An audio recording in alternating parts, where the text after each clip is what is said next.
তিনটি ধনাত্মক সংখ্যার মধ্যে প্রথম ও তৃতীয় সংখ্যার অনুপাত এত। তারপরে দ্বিতীয় ও তৃতীয় সংখ্যার অনুপাত 5:6। প্রথম ও তৃতীয় সংখ্যার গুণফল এত হলে সংখ্যা তিনটি কত? তো প্রথমে আমরা প্রথম ও দ্বিতীয় সংখ্যার অনুপাত, দ্বিতীয় তৃতীয় সংখ্যার অনুপাত লিখে নিলাম। তারপরে প্রথম দ্বিতীয় তৃতীয় সংখ্যার অনুপাত একবারে বের করে নিলাম এখানে।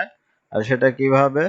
সেটা হলো এই 4-এর সাথে 5 গুণ করলাম প্রথমে, 4-5 20, আবার এই 5-এর সাথে 5 গুণ, 5-5 25, আর এই 5-এর সাথে আবার এই 6 গুণ, 5 × 30। এখান থেকে আমরা x এর মান পেলাম হচ্ছে 2। এখান থেকে আমরা x এর মান পেলাম হচ্ছে 2। এখানে x টা লেখা হয়নি, এটা x এর মান এই 2। তারপরে প্রথম সংখ্যা সমান, এখন আমরা এই যে এটা হলো প্রথম সংখ্যা, এখানে 20 এর সাথে x আছে, আর x এর মান যেহেতু 2, তাহলে 40, ঠিক একইভাবে 50 এবং তৃতীয় সংখ্যা 60 আসবে। তারপরে 2 নম্বর অঙ্কটি হলো 2430 টাকা XYZ এর মধ্যে এমনভাবে ভাগ করা হলো যাতে তাদের প্রাপ্ত অংশ থেকে যথাক্রমে 5 টাকা, 10 টাকা, 15 টাকা কমালে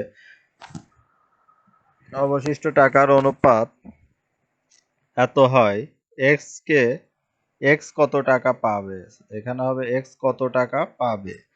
তো আমাদের যে মান দেওয়া আছে 2430, এখান থেকে আমাদের 5, 10 এবং 15 টাকা কমাতে হবে। তো এখানে কমায়ে দিলাম, কমানোর পরে এখানে আসলো 2400 টাকা। এখন আমরা এই 2400 টাকা আসলে এই 3 জনের মোট XYZ এর এই 3 জনের মোট হচ্ছে টাকার পরিমাণ। তো এই 3 জনের মোট টাকার পরিমাণ হলে আমরা এই অনুপাতগুলো যোগ করে দিলাম। যোগ করার পরে হলো 12x। x থেকে আমরা 200 বের করে নিলাম x এর মান।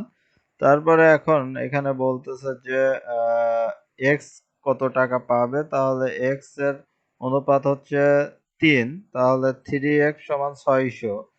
এই 5 টাকা ছাড়া হচ্ছে x পাবে 600 টাকা। আর x যেহেতু আগে 5 টাকা পেত, তাহলে মোট টাকা সে পাবে 605। তো এটাই আমাদের অ্যান্সার। ধন্যবাদ।